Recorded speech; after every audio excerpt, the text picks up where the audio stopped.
Assalamualaikum warahmatullahi wabarakatuh. Saya Abdul Hakim dari 11-1 ingin mempresentasikan bab 2 Sistem Dinamika Demokrasi Pancasila. Makna demokrasi. Kata demokrasi berasal dari dua kata dalam bahasa Yunani, yaitu demos yang berarti rakyat dan kratos atau kretein yang berarti pemerintahan, sehingga demokrasi dapat diartikan sebagai pemerintahan rakyat.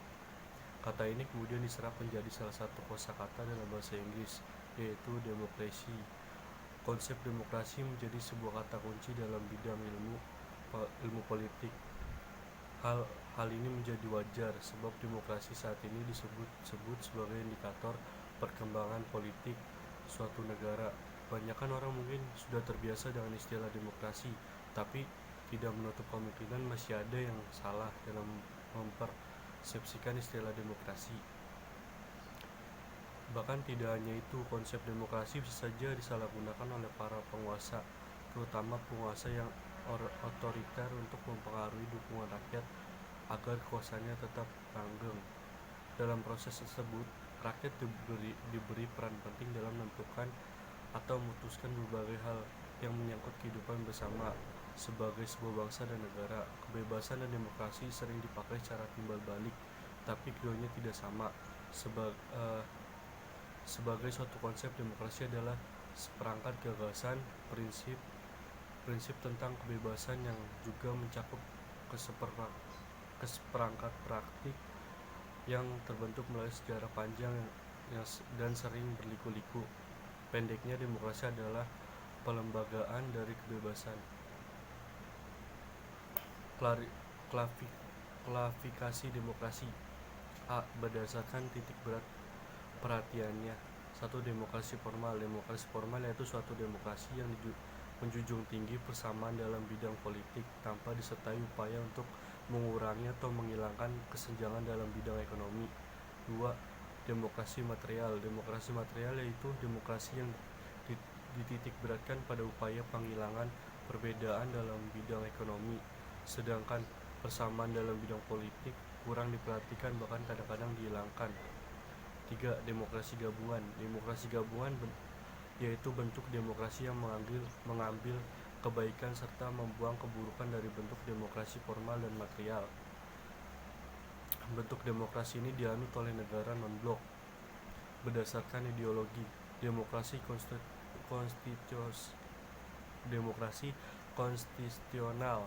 Demokrasi konstitusional yaitu demokrasi yang didasarkan pada kebebasan individualis. Ciri khas pemerintahan demokrasi konstitusional adalah kekuasaan pemerintah terbatas dan tidak diperkenankan banyak melakukan campur tangan dan bertindak sewenang-wenang terhadap rakyatnya. 2. Demokrasi rakyat. Demokrasi rakyat atau demokrasi proletar yaitu demokrasi yang didasarkan pada paham marxisme atau komunisme. Menurut Mr. Krenenbrook, demokrasi rakyat lebih mendewakan pemimpin, sementara pandangan Maryam Budiarjo, komunisme tidak hanya merupakan sistem politik, tetapi juga mencerminkan gaya hidup yang berdasarkan nilai-nilai tertentu. Negara merupakan alat untuk mencakup komunisme dan kekerasan dipandang sebagai alat yang sah. C. Berdasarkan proses penyaluran kehendak rakyat. Demokrasi langsung. Demokrasi langsung yaitu paham demokrasi yang mengikutsertakan setiap warga negara dalam permusyawaratan untuk menentukan kebijakan umum negara atau undang-undang secara langsung. Demokrasi tidak langsung yaitu paham demokrasi yang dilaksanakan melalui sistem perwakilan. Demokrasi tidak langsung atau demokrasi perwakilan biasa dilaksanakan melalui pemilihan umum. 3. Prinsip-prinsip demokrasi. Berbicara mengenai demokrasi tidak akan terlepas dari perbicaraan tentang kepuasan rakyat, seperti yang diungkapkan pada bagian sebelumnya bahwa demokrasi merupakan pemerintahan dari rakyat, oleh rakyat, dan untuk rakyat. Secara eksplisit ditegaskan bahwa rakyatlah pemegang kekuasaan yang sebenarnya. Demokrasi sebagai sistem sebenarnya politik saat ini dianut oleh sebagian besar negara di dunia. tentu saja memiliki prinsip-prinsip berbeda dengan sistem yang lain. Henry B. Mayo sebagai dikutip oleh Mariam Budiarjo dalam bukunya yang berjudul Dasar-Dasar Ilmu Politik mengungkapkan prinsip dari demokrasi yang akan mewujudkan suatu sistem politik yang demokratis. Adapun prinsip-prinsip tersebut sebagai berikut. Prinsip demokrasi yang diuraikan di atas sungguhnya merupakan nilai-nilai yang diperlukan untuk mengembangkan suatu bentuk ketatanan negara. Assalamualaikum warahmatullahi wabarakatuh. Perkenalkan, nama saya Afrilia Jayati, absen 2 dari kelas 11 TTL 1. Di sini saya akan mempresentasikan presentasi lanjutan dari Abdul, yaitu tentang lanjutan B, dinamika penerapan demokrasi Pancasila. Yang pertama ada prinsip-prinsip demokrasi di Indonesia. Di Indonesia sendiri menerapkan paham demokrasi Pancasila. Demokrasi Pancasila ini sesuai dengan Indonesia, kepribadian bangsanya, dan bisa dilihat dari musyawarah mufakatnya dan gotong royongnya. Sebenarnya demokrasi Pancasila itu apa sih? Nah, demokrasi Pancasila itu tercantum dalam sila keempat, yaitu kerakyatan yang dipimpin oleh hikmat kebijaksanaan dalam permusyawaratan perwakilan. Lalu, bagaimana dengan prinsip demokrasi di demokrasi Pancasila? Nah, Ahmad Sanusi mengutarakan 10 pilar demokrasi konstitusi Indonesia menurut Pancasila dan Undang-Undang Dasar Negara Republik Indonesia tahun 1945, yaitu yang pertama ada demokrasi yang berketuhanan yang Maha Esa, kedua demokrasi dengan kecerdasan, ketiga demokrasi yang berkedaulatan rakyat, keempat ada demokrasi dengan rule of law, kelima ada demokrasi dengan pemisahan kekuasaan negara, keenam ada demokrasi dengan hak asasi manusia, ketujuh demokrasi dengan pengadilan yang merdeka. Nah, kedelapan ada demokrasi daerah otonomi daerah dengan otonomi daerah. Yang ke-9 demokrasi dengan kemakmuran. Yang ke-10 demokrasi yang berkeadilan sosial. Dilanjut dengan karakter utama demokrasi Pancasila. Nah, karakter utama demokrasi Pancasila itu ada di sila keempat, yaitu kerakyatan yang dipimpin oleh hikmat kebijaksanaan dalam permusyawaratan perwakilan. Mengandung 3 karakter utama di dalam sila itu, yaitu kerakyatan, permusyawaratan, dan hikmat kebijaksanaan. Nah, 3 karakter tersebut sekaligus sebagai cita-cita luhur penerapan demokrasi di Indonesia. Nah, demokrasi Pancasila juga mendasarkan diri pada paham kekeluargaan dan kegotong royongan yang ditujukan untuk kesejahteraan rakyat, mendukung unsur-unsur kesadaran berketuhanan yang Maha Esa, menolak ateisme, menegakkan kebenaran, terus mengembangkan kepribadian Indonesia dan menciptakan keseimbangan perikehidupan individu dan masyarakat, jasmani dan rohani, lahir dan batin,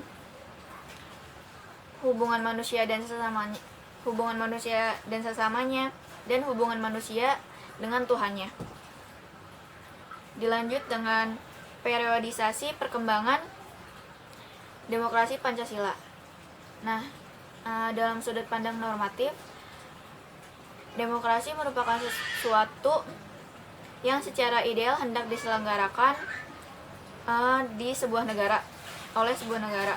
Seperti misalnya kita mengenal ungkapan pemerintahan dari rakyat, oleh rakyat, dan untuk rakyat. Ungkapan tersebut diterjemahkan dalam konstitusi pada masing-masing negara. Misalnya dalam Undang-Undang Dasar Negara Republik Indonesia tahun 1945. dalam perjalanan sejarah kenegaraan negara kita, semua konstitusi yang pernah berlaku menganut prinsip demokrasi. Hal ini dapat dilihat misalnya dalam undang-undang atau pasal, yaitu dalam pasal 1 ayat 2 Undang-Undang Dasar 1945 sebelum diamandemen, yaitu berbunyi kedaulatan adalah di tangan rakyat dan dilakukan sepenuhnya oleh Majelis Permusyawaratan Rakyat. Yang sesudah diamandemen itu kedaulatan berada di tangan rakyat dan dilaksanakan menurut Undang-Undang Dasar. Yang kedua ada Konstitusi Dasar. Yang kedua ada dalam Konstitusi Republik Indonesia Serikat pasal 1 ayat 1 berbunyi, Republik Indonesia Serikat yang merdeka dan berdaulat ialah suatu negara hukum yang demokratis dan berbentuk federasi.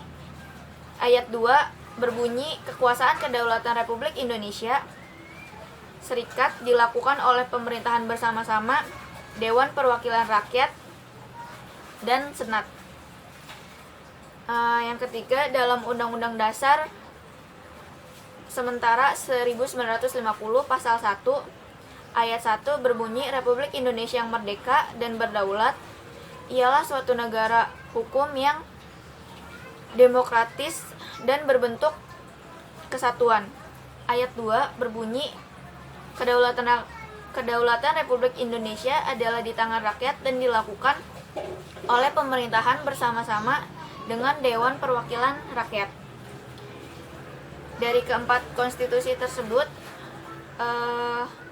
dapat dilihat secara jelas, secara normatif Indonesia adalah negara demokrasi. Dan dalam suatu pemerintahan, sistem demokrasi dapat dilihat dari indikator yang dirumuskan oleh Afan Ghaffar, yaitu yang pertama ada akuntabilitas, yang kedua ada rotasi kekuasaan, yang ketiga ada rekrutmen politik yang terbuka, yang keempat ada pemilihan umum, yang kelima pemenuhan hak-hak dasar. Sekian dari saya. Assalamualaikum warahmatullahi wabarakatuh. Nama saya Muhammad Farhan, dari nomor absen 19 dari 11 tetel 1. Saya akan melanjutkan presentasi materi dari teman saya yang sebelumnya. A. Pelaksanaan demokrasi di Indonesia pada periode 1945 sampai dengan 1949. Kalau kita mengikuti risalah Sidang Badan Penyelidik Usaha-Usaha Persiapan Kemerdekaan Indonesia atau BPUPKI, maka kita akan melihat begitu besarnya komitmen para pendiri bangsa ini untuk mewujudkan demokrasi politik di Indonesia. Partai-partai politik tumbuh dengan cepat dan berkembang juga dengan cepat. Tetapi fungsinya yang paling utama adalah ikut serta memenangkan revolusi kemerdekaan dengan menanamkan kesadaran untuk bernegara serta menanamkan semangat anti penjajahan. Karena keadaan yang tidak mengizinkan, pemilihan umum belum dapat dilaksanakan sekalipun hal itu telah menjadi salah satu agenda politik utama. Meskipun tidak banyak catatan sejarah yang menyangkut perkembangan demokrasi pada periode ini, akan tetapi pada periode tersebut telah diletakkan hal-hal mendasar bagi perkembangan demokrasi di Indonesia untuk masa selanjutnya. Pertama, pemberian hak-hak politik secara menyeluruh. Kedua, presiden yang secara konstitusional memiliki kemungkinan untuk menjadi seorang diktator, dibatasi kekuasaannya oleh ketika KNIP atau Komite Nasional Indonesia Pusat. Ketiga, dengan memaklumat wakil presiden memungkinkan terbentuknya sejumlah partai politik yang kemudian menjadi peletak dasar bagi sistem kepartaian di Indonesia untuk masa-masa selanjutnya dalam sejarah kehidupan politik kita. B. Pelaksanaan demokrasi di Indonesia pada periode 1949 sampai 1959. Periode kedua pemerintahan negara Indonesia Merdeka berlangsung dalam rentang waktu antara tahun 1949 sampai 1959. Dalam periode ini terjadi 2 kali pergantian Undang-Undang Dasar. Pertama, pergantian UUD 45 dengan Konstitusi RIS pada rentang waktu 27 Desember 1945 sampai dengan 17 Agustus 1950. Dalam rentang waktu ini, bentuk negara kita berubah dari kesatuan menjadi serikat. Sistem pemerintahan juga berubah dari presidensil menjadi kuasi parlementer. Kedua, pergantian Konstitusi RIS Undang-Undang Dasar sementara 1950 pada rentang waktu 17 Agustus 1950 sampai dengan 5 Juli 1959. Pada periode pemerintahan ini, bentuk negara kita kembali berubah menjadi negara kesatuan dan sistem pemerintahan menganut sistem parlementer. Dengan demikian dapat disimpulkan bahwa periode 49 sampai dengan 59 atau 1949 sampai dengan 1959 negara kita menganut demokrasi parlementer. Masa demokrasi parlementer merupakan masa yang semua elemen demokrasinya dapat kita temukan perwujudannya dalam kehidupan politik di Indonesia. Pertama, lembaga perwakilan rakyat atau parlemen memainkan peranan yang sangat tinggi dalam proses politik yang berjalan. Kedua, akuntabilitas atau pertanggungjawaban pemegang jabatan dan politisi pada umumnya yang sangat tinggi pada saat itu. Ketiga, kehidupan kepartaian boleh dikatakan memperoleh peluang yang sebesar-besarnya untuk berkembang secara maksimal. Keempat, sekalipun pemilihan umum hanya dilaksanakan 1 kali yaitu pada tahun 1955, tetapi pemilihan umum tersebut benar-benar dilaksanakan dengan prinsip demokrasi dengan intensif dan fair. Kelima, masyarakat pada umumnya dapat merasakan bahwa hak-hak dasar mereka tidak dikurangi sama sekali, sekalipun tidak semua warga negara dapat memanfaatkannya dengan maksimal pada saat itu. Keenam, dalam masa pemerintahan parlementer, daerah-daerah memperoleh otonomi yang cukup, bahkan otonomi yang seluas-luasnya dengan asas desentralisasi dengan landasan untuk berpijak dalam mengatur hubungan kekuasaan antara pemerintah pusat dengan pemerintah daerah.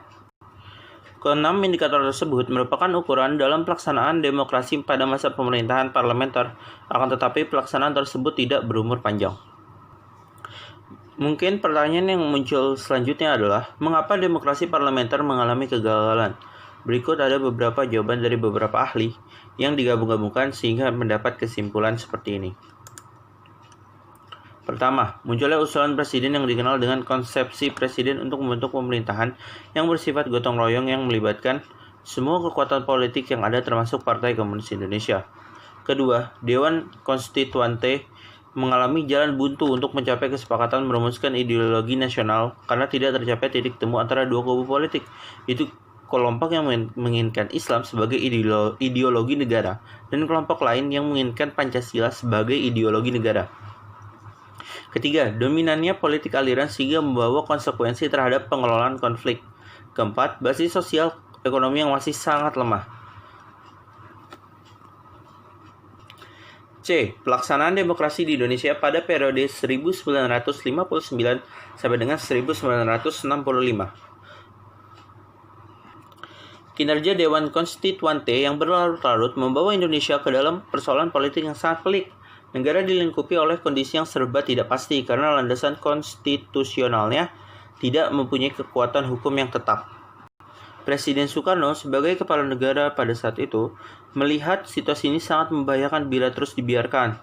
Oleh karena itu, untuk mengeluarkan bangsa ini dari persoalan yang teramat pelik, Presiden Soekarno menerbitkan suatu dekret pada tanggal 5 Juli 1959 yang selanjutnya dikenal dengan sebutan Dekret Presiden 5 Juli 1959. Dalam dekret tersebut, Presiden menyatakan pembubaran Dewan Konstituante dan memulai kembali kepada Undang-Undang Dasar 1945. Dekret Presiden tersebut mengakhiri era demokrasi parlementer. Era baru demokrasi dan pemerintahan Indonesia mulai dimasuki, yaitu suatu konsep demokrasi yang oleh Presiden Soekarno disebut sebagai demokrasi terpimpin. Maksud konsep terpimpin ini dalam pandangan Presiden Soekarno adalah dipimpin oleh hikmat kebijaksanaan dalam permusyawaratan dan perwakilan. Adapun karakteristik yang utama dari perpolitikan pada era demokrasi terpimpin sebagai berikut. Pertama, mengaburnya sistem kepartaian. Kedua, dengan terbentuknya Dewan Perwakilan Rakyat Gotong Royong atau DPR-GR, peranan lembaga legislatif dalam sistem politik nasional menjadi sedemikian lemah. Ketiga, hak dasar manusia menjadi sangat lemah. Keempat, masa demokrasi terpimpin membuat kebebasan pers berkurang. Kelima, sentralisasi kekuasaan semakin dominan dalam proses hubungan antara pemerintah pusat dan pemerintah daerah. Dari 5 karakter di atas, kita dapat menyimpulkan bahwa pada era demokrasi terpimpin terdapat penyimpangan-penyimpangan terhadap demokrasi. Hal ini tidak terlepas dari kondisi Indonesia yang baru merdeka pada saat itu. D. Pelaksanaan demokrasi di Indonesia pada periode 1965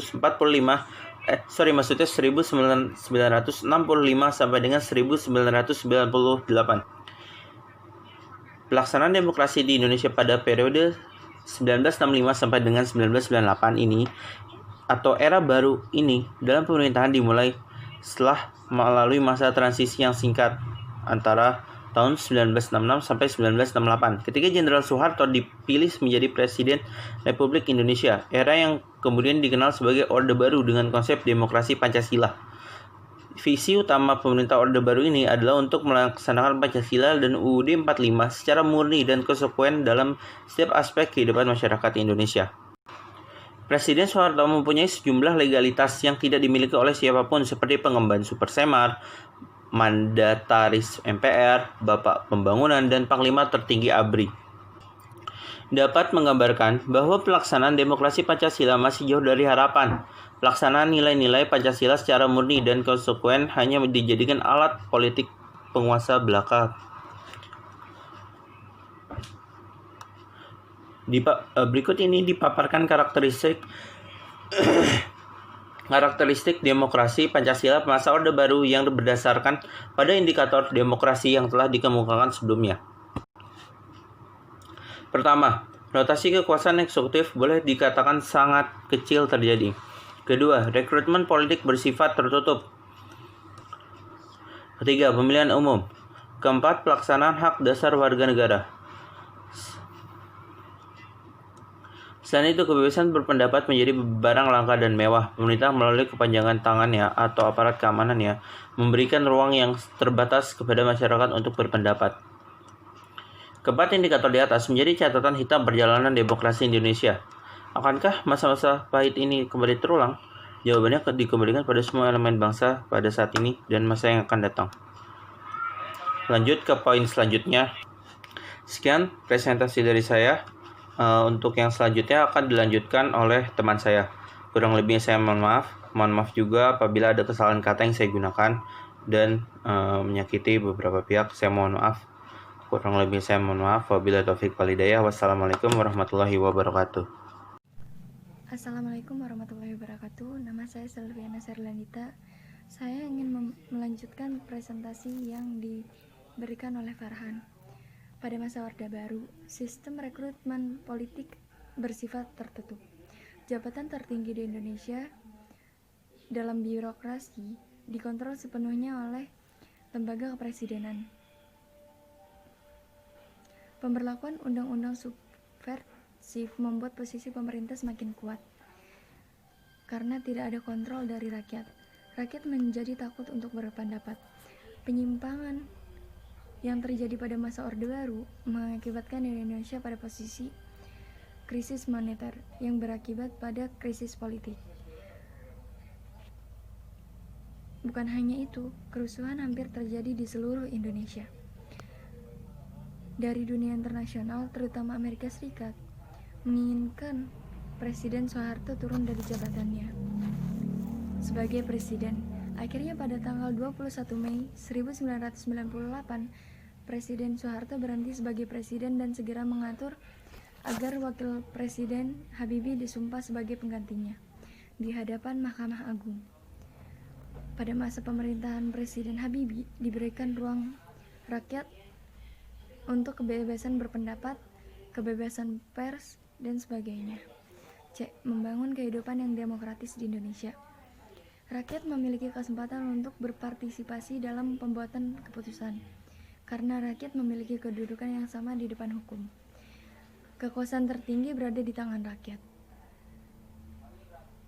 Semua warga berhak memperoleh berpendapat yang pendapatan yang layak, kebebasan yang bertanggung jawab dalam sebuah negara yang demokratis tidak boleh bertentangan dengan norma yang berlaku. Pada dasarnya, tumbuhnya budaya demokratis disebabkan karena rakyat tidak senang dengan tindakan yang sewenang-wenang. Untuk menjalankan kehidupan demokratis, kita bisa memulainya dengan cara menampilkan beberapa prinsip di bawah ini dalam kehidupan sehari-hari, yaitu mematuhi aturan, bertindak demokratis, menyelesaikan persoalan dengan musyawarah, dan lain sebagainya. Sekian presentasi dari saya, kurang lebihnya mohon maaf. Wassalamualaikum warahmatullahi wabarakatuh.